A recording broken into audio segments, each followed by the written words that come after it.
అందరికీ నమస్కారం. శ్రీనివాస్ చెప్పే కథలకు మీ అందరికీ స్వాగతం. ఇప్పుడు మనం సింగరాజు శ్రీనివాసరావు గారు రచించినటువంటి మిస్టర్ మోడల్ అనే కథ విందాం. చీకటి దుప్పటి తొలగించుకుని కళ్ళు నులుముకుంటూ అప్పుడే లేస్తున్నాడు ప్రభానుడు. ఎర్రబారిన కనులు చూసి కేరింతలు కొడుతూ నింగికి ఎగిరాయి పక్షుల సమూహాలు. నీకంటే ముందు మేం మేల్కొంటే బాగుండదని ఇప్పటిదాకా ఆగామని తలలు ఊపుతూ విచ్చుకుంటున్నాయి విరులు. అమ్మో, అర్కుడొచ్చాడే, ఇక ఆలస్యం తగదు, ఆహ్వానం పలకాలి అంటూ ముగ్గు పిండితో ముంగిలి చేరారు ముదితలు. ఆనందం పట్టలేక పశువులన్నీ ఒక్కసారి ఒళ్ళు విదిలించుకున్నాయి. ఇవేవీ పట్టని సూర్యుడు తూర్పు కనుమలు దాటుకుంటూ ఆకాశంలో వాకింగ్ మొదలుపెట్టాడు. కానీ పద్మదీప్తి మాత్రం ఇంకా నిద్ర లేవలేదు. ఆమె కాదు, ఆ ఇంట్లో రాగమాల తప్ప మరెవరూ నిద్ర లేవలేదు. ఏం లేస్తారు? రాత్రి 10ంటికి వడ్ల చెంబు తన్ని ఇంట్లోకి వచ్చింది దీప్తి. అన్ని పూజలు పూర్తయ్యేసరికి 12 అయింది. అంతే. వచ్చిన బంధుజనమంతా నేలను పరుచుకున్న చీమల్లా ఎక్కడి వారక్కడ గురకలు పెట్టి నిద్రపోతున్నారు. ఇంటి ఇల్లాలు కనుక తప్పనిసరి అయి రాగమాల మాత్రం కంటి రెప్పలకు క్లిప్పులు పెట్టుకుని మరీ ముగ్గు వేస్తోంది. ఏంటత్తా, నీ చేదస్తం కాకపోతే కొద్దిసేపు పడుకోవచ్చు కదా, మరీ 6ంటికల్లా ముగ్గు పిండి పట్టుకుని లేచి మా ప్రాణాలు పిండకపోతే అంటూ వచ్చింది మిథిలానంద. నిన్నెవరు లేవమన్నారే, అప్పుడే నేను లేపానా నిన్ను? నా పిచ్చిన అది, పో వెళ్ళి పడుకో అన్నది రాగమాల. అలా అడగవే మీ అత్తని, 25 నుంచి ఇలాగే వేపుకు తింటోంది నన్ను. దానికి నిద్ర రాదు, మనల్ని నిద్రపోనీదు అంటూ బ్రష్ నోట్లో పెట్టుకుని వచ్చాడు రాగమాల భర్త విశ్వతేజ. అది నాకు మేనకోడలే పుట్టింది, కానీ అసలు మీకు మేనకోడలు కావాల్సింది. మీలాగే నా మీదకు ఒంటి కాలు మీద లేస్తుంది. బద్ధకంలో మీకు సరి సాటి. నా అదృష్టం బాగుండి ఇది అదర్వ కంటే 10 సంవత్సరాలు చిన్నది కాబట్టి సరిపోయింది. లేకుంటే మీరు మా వదిన కలిసి దీన్ని నా కొడుకు అదర్వకు ముడిపెట్టేవారు. ఇప్పుడు ఇది నా కోడలు కాదు, అత్తగా మరి సాధించేది మురుసుకుంటూ అన్నది రాగమాల. హలో అత్త, మా అమ్మ ఎప్పుడో చెప్పింది, మామ నాకు మేనత్త మొగుడు కాదట, సొంత మేనమామేనట. మా అమ్మకి అన్నయ్యలు లేరు, మా మామకి చెల్లెలు లేదు. అందుకే వారిద్దరూ ఒకే తల్లి బిడ్డల్లా ఉంటారట. సో విశ్వతేజ మావయ్యకు నేను మేనకోడలినే. ముగ్గు కెలికింది జాలు కానీ కాఫీ పెట్టత్తా, లేకుంటే మరలా నిద్రొస్తుంది. నేను మొహం కడుక్కుని వచ్చేలోపు కాఫీ రెడీ కావాలి. ఫస్ట్ నేను మామయ్యే తాగాలి అంటూ లేడీలా పరిగెత్తుకెళ్ళింది రాగమాల. అన్నయ్య కూతురు మిథిలానంద. ఇది ఇంట్లో ఉంటే ఆ సందడే సందడి, అల్లరి పిల్ల అనుకుంటూ ముగ్గు డబ్బా తీసుకుని లోపలికి నడిచింది రాగమాల. సారీ అత్తయ్య గారు, మెలకు రాలేదు అంటూ ఎదురొచ్చింది కొత్త పెళ్లి కూతురు రాగమాల కోడలు పద్మదీప్తి. అయ్యో, అదే మాట దీప్తి, కొత్త పెళ్లి కూతురువి, ఎంత అలిసిపోయి ఉంటావో నాకు తెలుసు. అప్పుడే లేచావెందుకు? పోమ్మా, వెళ్ళి పడుకో, నేను వచ్చి లేపుతాను. లేదత్తయ్య గారు, మెలకు వచ్చాక నిద్ర పట్టదు నాకు. నేను బ్రష్ చేసుకుని వచ్చి కాఫీ పెడతాను అందరికీ అని వెళ్ళబోతున్న దీప్తిని ఆపి, వద్దమ్మా, కొత్త పెళ్లి కూతురివి, అప్పుడే పనులు చేయకూడదు. వంట మనిషి వచ్చే టైం అయింది, ఇప్పుడు కాఫీ నేను పెడతాను. మరలా 10ంటికి పంతులు గారు వస్తామన్నారు వ్రతం చేయటానికి. నువ్వు మరి మొహం కడుక్కొని రా అని దీప్తిని పంపింది రాగమాల. అక్క, అప్పుడే వంట మనిషిగా మారకో, ఇప్పటి నుంచే మా అత్తకు రెస్ట్ ఇచ్చావనుకో ఇక మన మాట వినదు. నువ్వురా, నీతో చాలా మాట్లాడాలి. మా బావగారి గురించి చాలా చెప్పాలి నీకు. ముందు ఉదయక్రియలు కానివ్వు, అదిగో వాష్రూమ్ అని చెప్పి వంటగదిలోకి వెళ్ళిపోయింది మిథిల. పర్వాలేదు, అత్తగారు పల్లెటూరు వారైనా కాస్త పద్ధతి కలవారే అనుకుంటూ కదిలింది దీప్తి. ఇక వ్రతం జరుగుతున్నంతసేపు హడావిడిగా తిరుగుతూ అప్పుడప్పుడు బావన ఆట పట్టిస్తూ అంతా తానే తిరుగుతోంది మిథిల. ఆమె చలాకీతనానికి విస్తుపోయింది దీప్తి. చూడచక్కని మరదలని కాదని నన్నెందుకు చేసుకున్నాడబ్బా అనే అనుమానం కూడా వచ్చింది దీప్తికి. వ్రతం పూర్తయ్యాక భోజనాలు మొదలయ్యేలోపు నలుగురు మధ్య దిష్టి తగులుతుందని కొత్త జంటను వేరే గదిలోకి పంపి విశ్రాంతి తీసుకోమన్నారు పంతులు గారు. అప్పుడు పాలించి చూసింది అదర్వని. పచ్చని మిసిమి ఛాయతో 6 అడుగులకు అటూ ఇటూగా ఉన్న ఎత్తుతో, ఎత్తైన ఎదతో మగటిమి కొట్టొచ్చినట్టుగా కనిపిస్తోంది అతనిలో. ఏ ఆడపిల్లైనా ఇట్టే పడిపోతుంది ఆ చూపుకి అన్నంత షార్ప్గా ఉన్నాయి అతని కళ్ళు. మరి ఇంతటి అందగాడిని ఎవరూ ఇప్పటిదాకా పట్టించుకోలేదు అంటే ఏమై ఉంటుందబ్బా? ఏదో చిన్న అనుమానం దీప్తిలో. ఇంతలో తారాజుబలా దూసుకొచ్చింది మిథిల. బావా, అత్తయ్య మిమ్మల్ని పిలుచుకురమ్మంది, భోజనాలు సిద్ధమట. అక్క, భోజనాలు అయ్యాక నిన్ను వెంటబెట్టుకుని మేడ మీద గదిలోకి రమ్మంది. వస్తూనే చెప్పి దీప్తి చేపట్టుకుని లాక్కుని పోయింది. మంత్రముగ్ధలాగా మిథిల వెంట నడిచింది దీప్తి. అనుసరించాడు అథర్వ. మాటల విసురులతో, తీపి వెటకారాలతో, గది అదిరిపోయే నవ్వులతో భోజనాలు ముగించారు. బంధువులంతా భోజనాలు ముగించారు. భోజనాలు కావటమే ఆలస్యం. దీప్తిని తీసుకుని మేడ మీదకి చేరింది మిథిల. ఏంటి మిథిల ఇది? నీ హడావిడి ఎక్కువగా ఉంది, తట్టుకోలేకపోతున్నాను, కాస్త ఊపిరి తీసుకొనివ్వు. గదిలోని సోఫాలో జారగిలబడుతూ అంది దీప్తి. ఊపిరేమిటమ్మా, కాస్తంత నిద్ర కూడా లాగించు. మరలా 6 గంటల నుంచి అమ్మలక్కలు రావటం, నిన్ను అలంకరించడం, ఆ తర్వాత నిన్ను మా బావ గదిలోకి నెట్టడం, అక్కడ మీ ఇద్దరి మధ్య ద్వంద్వ యుద్ధం మొదలవటం. అబ్బా ఆపు మిథిల, మరీ అంత పచ్చిగా మాట్లాడకు. నేనేమన్నానమ్మా, జరగబోయేదేగా చెప్పాను. ప్లీజ్ ఆపు, నాకు నిద్ర వస్తోంది పో అంటూ మూతి ముడుచుకుంది దీప్తి. అవునంటే కాదనిలే, కాదంటే అవుననిలే. నేను ఇలా మాట్లాడటం నీకు ఇష్టమే కానీ అంటూ దీప్తి కళ్ళల్లోకి చూసింది మిథిల. కానీ లేదో అనలేదు, నన్ను కొద్దిసేపు విశ్రాంతి తీసుకొని అంటూ సోఫాలో వాలింది దీప్తి. సరేలే పడుకో, 6 కల్లా వచ్చి మా ఫ్రెండ్స్ సాయంతో నిన్ను అలంకరించి హారతికి శోభనానికి సిద్ధం చేయాలట. 10 ఏళ్ళు చిన్నదాన్నైపోయి నీకు అవకాశం ఇవ్వాల్సి వచ్చింది, లేకుంటే ఈ పాటికి నీ ప్లేస్లో నేను ఉండేదాన్ని. ఛాన్స్ కొట్టేశావు పో, నేను మళ్ళీ వస్తా అంటూ జడతో దీప్తి నెత్తి మీద కొట్టి తుర్రుమని పారిపోయింది మిథిల. మనసులో సిగ్గు ముంచుకురాగా చేతుల్లో ముఖం దాచుకుని సోఫాలో పడుకుంది దీప్తి. అక్క లే, 6 దాటింది, నువ్వు ఫ్రెష్ అయ్యి వస్తే నిన్ను రంబలా అలంకరించాలట. నువ్వు గదిలోకి అడుగు పెట్టగానే బావ అట్టై మట్టై రొట్టయిపోయి నీ ఒడిలో వాలిపోవాలట. ఇది అత్త ఆర్డర్ అని పెద్దగా మాట్లాడుతూ దీప్తిని తట్టి లేపింది మిథిల.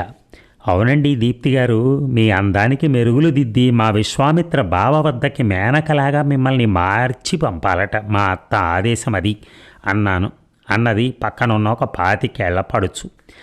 మా ప్రవరాక్షుడి మనస్సు దోచిన వరూధినివి. 4 ఏళ్ల నుండి లైన్ వేసినా పడలేదు. మా అథర్వ బావ ఏ మాయ చేసావో టఫీమని బుట్టలో పడేశావు. లేవమ్మలే, మా బావ బ్రహ్మచర్యాన్ని భగ్నం చేయటానికి ఇక సిద్ధంగా అన్నది మరో జవ్వని. ఆపండే మీ పరాచికాలు, ఆలస్యం అయిందంటే రాగమాల నన్ను ఉతికి ఆరేస్తుంది. దీప్తి లేచి ఫ్రెష్ అయ్యరా, ముహూర్తం 9ంటికేనట, సమయం సరిపోవాలి కదా అన్నది ఒక మధ్య వయసు ఆవిడ. మౌనంగా లేచి వాష్రూంలోకి వెళ్ళింది దీప్తి. మొహం కడుక్కుని తలుపు తీయబోతూ గదిలో మాటలు వినిపిస్తుంటే ఆగింది. ఏమే సక్కు, బావా బావా అంటూ ఇంటి చుట్టూ తిరిగావు కదా, ఏనాడైనా నీ మొహమైనా చూశాడా అథర్వా? ఎన్ని తెంగర వేషాలు వేసావు. ఆఖరికి ముందే అన్నీ ఇవ్వటానికి కూడా సిద్ధపడ్డావు, కానీ నీ వైపు కన్నెత్తి చూడలేదు అథర్వ. మిథిల అంటే 10 ఏళ్ళు చిన్నదనుకో, నువ్వు వాడికి ఈడేగా, పైగా అందరికంటే అందగత్తెవి. మరెందుకో వాడు ప్రవరాఖ్యుడిగా బిల్డప్ ఇచ్చాడు నీ దగ్గర. అంత లేదు పిన్ని, ప్రవరాఖ్యుడా గాడిద గుడ్డ. బావకి ఆడపిల్లంటే వణుకు. అసలు నాకో పెద్ద అనుమానం, అసలు బావకు భయమా ఇంకేదైనా వీక్నెస్ అని. నోరు మూయవే, నీకు దక్కలేదని అబండాలు వేకు. సక్కు అన్నది నిజమేనేమో పిన్ని, 30 ఏళ్ళు వచ్చిన బావ ఎవరినీ గోకలేదు అంటే నాకు అదే అనుమానం. ఆ మాటలు విన్న దీప్తికి మతిపోతోంది. వీళ్ళేమిటి ఇలా మాట్లాడుకుంటున్నారు? మిథిల అక్కడే ఉండి కూడా వీళ్ళ మాటలకు అభ్యంతరం చెప్పదేమిటి? ఒకవేళ నిజంగా అథర్వ ఆ పైన ఆలోచించలేకపోయింది. ఇంకొంచెంసేపు ఇక్కడే ఉంటే అక్కడ ఏ బాంబులు పేల్తాయోనని శబ్దం వచ్చేలా గట్టిగా తలుపు తీసింది. ఎక్కడి వాళ్ళు అక్కడ గప్చిప్. మిథిల ఎక్కడా అడిగింది దీప్తి. నువ్వు అటు వెళ్ళగానే అది కూడా వాళ్ళ అత్తను ఏదో అడగడం మర్చిపోయానని వెళ్ళింది. అది వస్తుందిలే, నువ్వు రాక్క. బావ నిన్ను చూసి ఫ్లాట్ అయ్యేలా నేను అలంకరిస్తాను అంది కాస్తంత నదురుగా ఉండే అమ్మాయి. సారీ, మీరేమనుకోకండి. నాకు అతిగా అలంకరించుకోవటం ఇష్టం ఉండదు. అదీగాక ఎవరో నన్ను అలంకరించడం నాకు అస్సలు నచ్చదు. ప్లీజ్ మీరేమనుకోకండి. ఇంత దూరం నా కోసం వచ్చినందుకు చాలా థ్యాంక్స్ అంటూ మొహమాటం లేకుండా ఇక దయచేయండి అని చెప్పకనే చెప్పింది దీప్తి. దీప్తి మాటలకి వాళ్ళ మొహాలు వాడిపోయాయి. మరి ఏమిటి ఇంకా చూస్తున్నారు? అక్కని యుద్ధానికి సిద్ధం చేయరా అంటూ వచ్చింది మిథిల. వద్దంటుందమ్మా మీ అక్క. ఆమెకు సహజ కవచ కుండలాలున్నాయట. మన పెట్టుడు అలంకరణలు వద్దట. ఇంతటి భాగ్యానికి మా పనులు పక్కన పెట్టుకుని మేము రావటం ఎందుకో రాగాలు తీసింది పెళ్ళైన పెద్ద ఆవిడ. అంతేలే పిన్ని, హైదరాబాద్ అంతగత్తె కదా, ఆమె షోకులే వేరు. ఇక్కడ మనం ఎందుకు? పదండి వస్తామే మిథిలా, మీరు ఏమైనా చేసుకోండి, మాకెందుకు అంటూ మూతుల నష్టవంకరలు తిప్పుకుంటూ వెళ్ళారు వాళ్ళు. ఏంటక్క అంత డైరెక్ట్గా వద్దని వెళ్ళిపోమన్నావా వాళ్ళని అడిగింది మిథిల. లేకపోతే వాళ్ళు నన్ను గంగిరెద్దులు అలంకరించినట్టున్నారు. నాకు అది ఇష్టం లేదు. సింపుల్గా ఉండాలంటేనే ఇష్టం అన్నది దీప్తి దువ్వెన తీసుకుని జడ వేసుకుంటూ. సరిపోయింది పో, గంతక తగ్గ బొంతంటే ఇదేనేమో. బావలాగే నీకు కూడా అట్టహాసాలు పనికిరావన్నమాట నవ్వింది Mithila. Made for each other అనాలి కానీ అలా ముతకగా అంటావేమిటి? మిథిల నెత్తిన ముట్టింది దీప్తి. పల్లెటూరు వాళ్ళం కదక్క, అలాగే అంటాం, అర్థం ఒకటే కదా సాగదీసింది మిథిల. సరే ఇక సోది ఆపి అటు తిరుగు, నేను చీర మార్చుకోవాలి అని దీప్తి అనటంతో అటువైపు తిరిగి కూర్చుంది మిథిల. ఎటు చూసినా మత్తుగొలిపే మల్లెపూల గుబాళింపు. తెల్లని వస్త్రాలలో పూర్ణచంద్రునిలా మెరిసిపోతున్నాడు అథర్వ.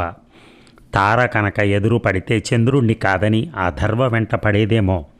మంచం మీద కూర్చుని దీప్తి కోసం ఎదురు చూస్తున్నాడు. ఇంతలో తలుపు చప్పడంతో తలెత్తి చూశాడు. ఎదురుగా వీనస్ ప్రత్యక్షమైంది. కళ్ళు చెదిరే అంత పసిమి కాకపోయినా తెల్లనిదే దీప్తి. శోభనపు అలంకరణ అంటూ పెద్దగా చేసుకోకపోయినా శ్వేత వస్త్రాలు, తలలో మల్లెలు, కంటికి కాటుక ఆమె అందాన్ని మూడింతలు పెంచాయి. చేతిలో పాల గ్లాస్తో మెల్లగా కదిలి వస్తున్న దీప్తి అథర్వ కనులకు శృంగార రసాది దేవతలా కనిపించింది.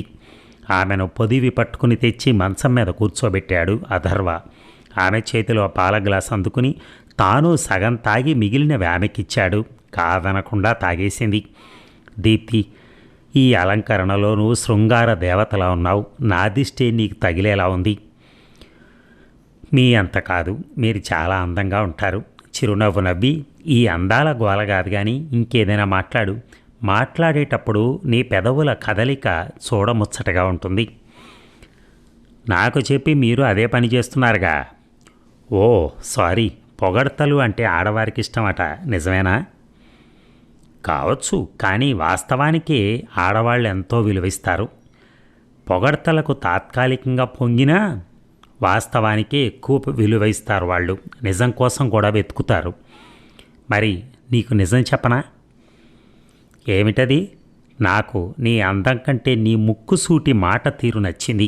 నీ కాళ్ల మీద నువ్వు నిలబట్టానికి అంగీకరిస్తేనే ఈ పెళ్లికి ఒప్పుకుంటానని నిర్మోహమాటంగా చెప్పటం, పుట్టింటిని మరిచిపోమ్మంటే కుదరదని ఖరాఖండిగా చెప్పటం నాకు నీ వ్యక్తిత్వం మీద గౌరవాన్ని పెంచాయి. బహుశా నిన్నింతగా ఇష్టపడటానికి అదే కారణమేమో.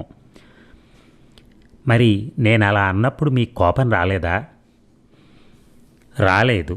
ఎవరి కోసమో ఎవరూ తమ వ్యక్తిత్వాన్ని చంపుకోకూడదు. భార్యాభర్తలు అంటే ఒకరి వ్యక్తిత్వాన్ని మరొకరు గౌరవించుకుంటూ అరమరికలు లేకుండా సాగాలి అన్నాడు అథర్వ. మీరేమీ అనుకోనంటే ఒక్క మాట అడగనా? అడుగు. ఇక మన మధ్య దాపరికాలు ఉండకూడదు. కేవలం సర్దుబాట్లు మాత్రమే ఉండాలి. మీరు సినిమా హీరోలా ఉంటారు కదా, ఇప్పటిదాకా మిమ్మల్ని ఎవరూ ప్రేమించలేదా? నాకెందుకో ఈ ప్రేమలు దోమలు నచ్చవు.